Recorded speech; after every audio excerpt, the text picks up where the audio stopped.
I actually have a lot of wisdom here and it's just sitting in my brain, so I just want to get it out.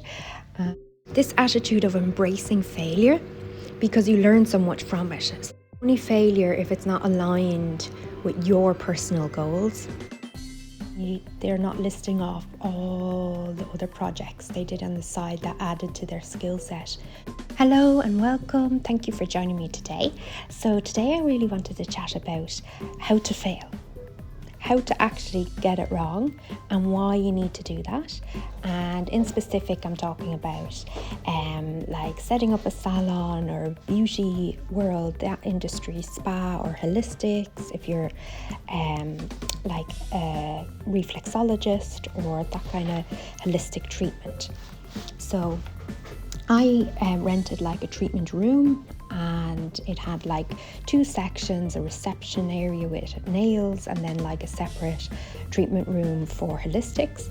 And so I learned a lot. I tried that for a while. I even tried partnering up with people. I was doing promotions. I used to do also a lot of mobile beauty work, as in going to people's houses, like kids' pamper parties and even pamper parties for adults. So I have a lot of experience in that, and I wanted to talk about all that gem of a knowledge. And if you're going through something similar, or you're thinking of renting, you're maybe an esthetician or a beauty therapist, and you're considering opening up your own and being a solo entrepreneur, then I actually have a lot of wisdom here and it's just sitting in my brain, so I just want to get it out. And if you can benefit from it, then it's a win-win. So let's get into it. Okay, so I wanted to start a little bit about things that you could avoid doing, or things that where I felt I didn't pay enough attention to, or what I would do different if I were ever to do it again. I also have a separate video that's similar to that as well, but this one is about this attitude of embracing failure because you learn so much from it. So I think it's all about a mindset. So you could say, oh, I'm never doing that again, or oh, I made a fool of myself, or these kind of things. But genuinely, failing is only like the first attempt.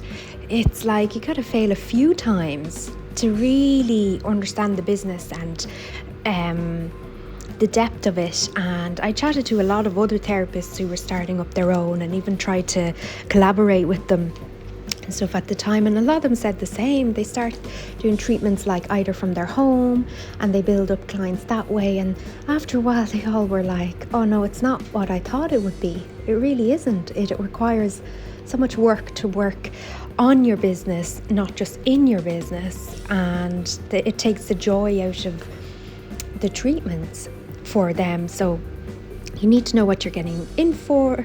And I think the way people make successful, what would you measure success by? Like if you want to open other branches, or if you just want to keep your clinic, I think it's only failure if it's not aligned with your personal goals.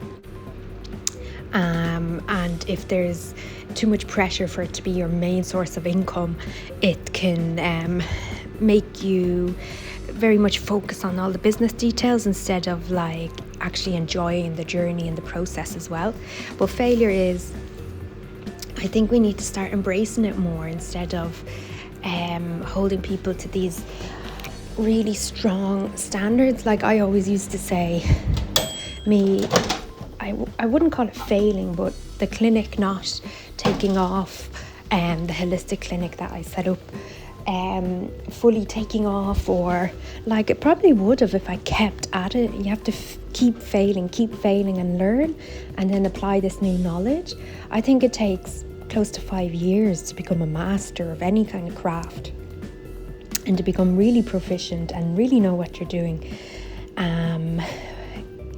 But you need a lot of support along the way as well. I think mentorship and guidance, and I think the realization of what it takes for, they call it brick and mortar business instead of online business.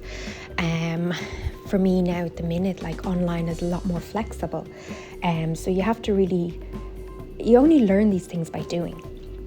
And then failing, I used to always say, that was the best business degree ever. Like opening up your own clinic in real life on the ground business is like, it's raw. It's like you learn quickly. You have to learn really quickly because it's like money's at stake, your time and your effort is at stake. And I think when you're younger, you have a lot more effort and enthusiasm to give. But the older you get, like, I think the risk of failure, I would never say that failure, like, yes, there's risk involved, but that's the whole meaning of entrepreneurship, is to actually jump in and try something. And if you look at a lot of famous like entrepreneurs out there at the minute, or big businesses, like a lot of them started small, or they would have, if you actually went and asked them, they probably had lots of other projects that didn't make it off the ground.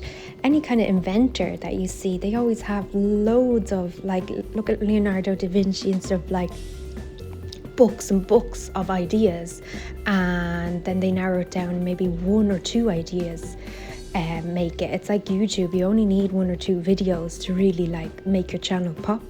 And you could have made loads, or everybody sees the curated on YouTube. They don't realize that you could have made a bad video and you can put it as, like, you can delete it and take it down, or it's like unlisted and like not public.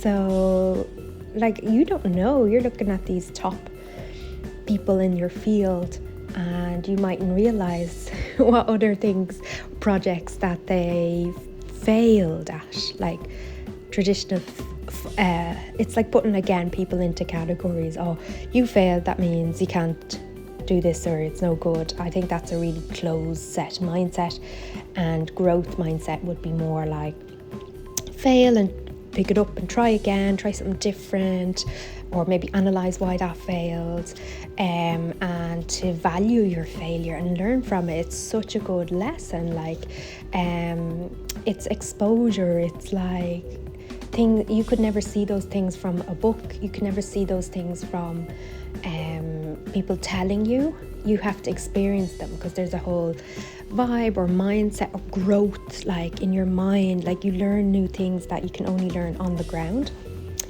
So let me get into actual details with you.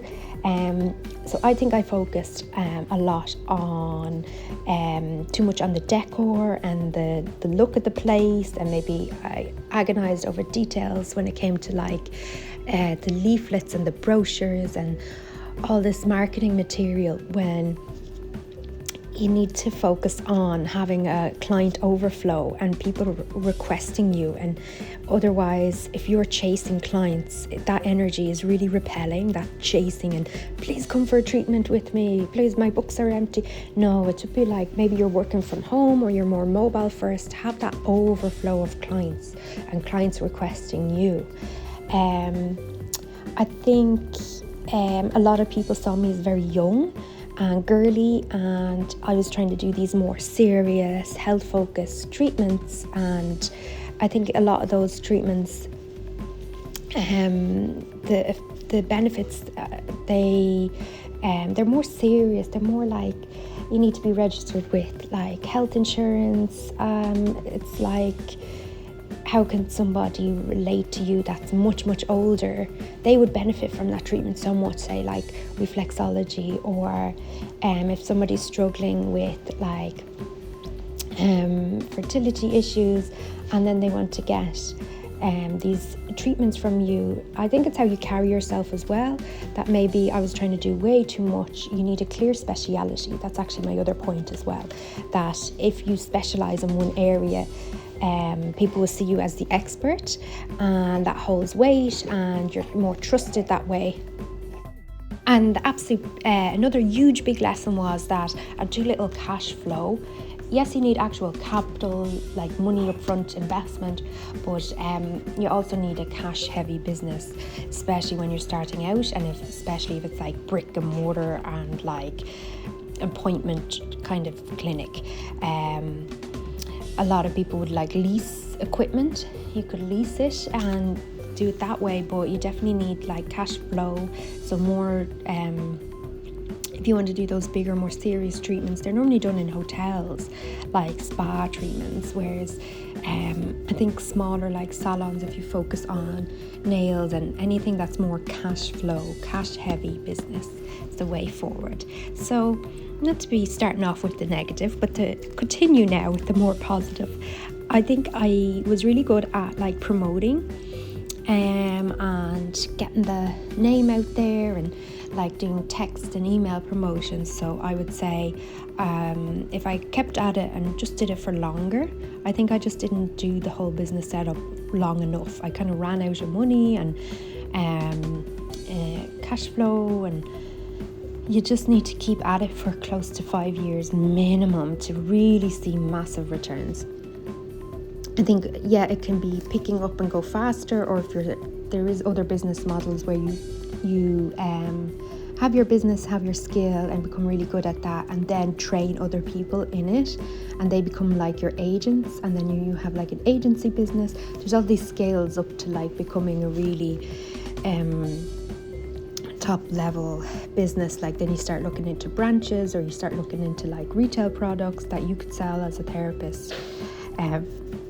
Okay, I would have done more. I was really good at the attention to detail in the sense of the clinic decor, and with the clients themselves, I was really good at giving them one-to-one attention, and really I was making it very bespoke and very boutique kind of treatment. I was like, never going to rush you. It's more what you need, and if you need an extra 10 minutes here, but that affects your pricing.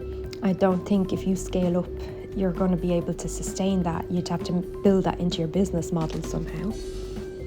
And I was good at collaborating, and like I was subletting a room at one time and trying to partner up with people, trying to get like rent out a nail table. I think I would have kept going instead of I used to get frustrated if somebody didn't want to they didn't have the same enthusiasm as me, but that's okay. You just have to find another person, and it's business, it's not personal. So there are a couple of good business lessons I learned, that you could do a whole degree and then come back and still have to learn these kind of practical ones on the ground, or you just learn more by doing, is what I'm trying to say. So I would have focused more on getting more clients or having more overflow clients. So to do maybe more mobile at the start and have a bigger client base that were requesting the treatments, instead of jumping straight in and trying to do the decor. Oh, make it pretty and they'll come. No, try do the reverse and have people asking you. I was really good at doing workshops and doing like collaborations with, like there was a what's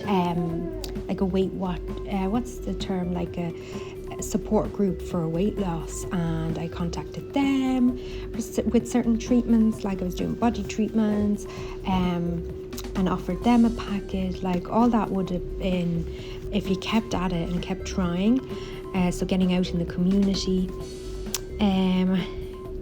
Delegate, like do get I would say like help. I think you need an accountant, you need a team, you need obviously people and stuff down the line later, extra staff, but I definitely would have delegated more to, I think that's good advice, like outsource your accountancy and anything that. And then I would have focused more on trying to get help with regulation, and there's like a lot of like council taxes and water rates and stuff that you just simply don't know until you do. You just can't learn that stuff. So definitely like a business mentor would have helped more. I probably would have tried more markets, like market and fair, Christmas fair. They're great for promotion, and trying mini treatments, like getting a stall and maybe selling some products. Like I did do that, like little candles, homemade stuff, but to do it on a larger scale and consistently every like 3-4 months, do like a market that's promoting you, and then you get to talk to potential customers and build your client base that way. So if you can't make profit on like a small scale, like I should have been more cash heavy on like the mobile pamper parties than going straight. Like, how are you going to manage a larger profit then on a higher scale with more things like brick and mortar clinic? I think slow and steady wins the race. Don't let yourself burn out. Even as a therapist, you need to value your energy, your input, your limited time a lot more. Probably charge higher, but do focus on growing slowly instead of trying to copy like larger scale salons that you don't know what type of capital investment they've had, or you don't know how long they've been open for, and you're trying to compare and you don't know I think it's better just focus on the clients. Like, a client will put up with, I had clients that used to follow me to when I worked from. So focus on being able to sustain yourself in business long term over like trying to grow quickly and that external the clinic looks great. No, focus more on having solid client base. They will follow you even if you work from home. They don't mind so much about the deco, it's more about the treatment, and they'll be happy to keep coming back if the treatment is great, and they will grow with you. So yes, I hope all this helps you gain some perspective on how to fail, or if you've tried to start a project and it didn't work out, take lessons from it and take motivation and inspiration from me that I never felt bad about the clinic not working out. I always felt really positive about it. I felt like it was you'd spend more money on a training course than you would that I did actually practically trying it out. So you should really do this and try it in real life. Those were some guidelines and lessons I kind of told you that I would do differently. You let me know if you tried something else. Share the wisdom, let other people know as well. Don't mean to be preaching. It's more to encourage you to try to fail more. Keep starting a project, try it and move on. Just move on quickly. Don't let it doubt your confidence. Have that mindset of, that was a lesson, that was a course, that was an investment in trial and error. It was only an experiment, and not to be so caught up on oh well, I tried, and then just to throw the towel in. You need to try a couple of times, lots of times. Look at any kind of successful, talented celebrities. It's always, or successful businesses, it is always they had other projects, or they tried lots of different versions, or they crafted their skill for years on end. It was overnight success only looks like that because it compounds at the end. And when somebody is very skilled, but they're not listing off all the other projects they did on the side that added to their skill set to get them to that point. So have a proper perspective when you're starting out in business. I'd highly recommend that. From my experience, I just want to help you avoid getting too bogged down and losing your confidence. Just remember that, take a lesson from it like I did. Fail and keep failing. Thank you for listening.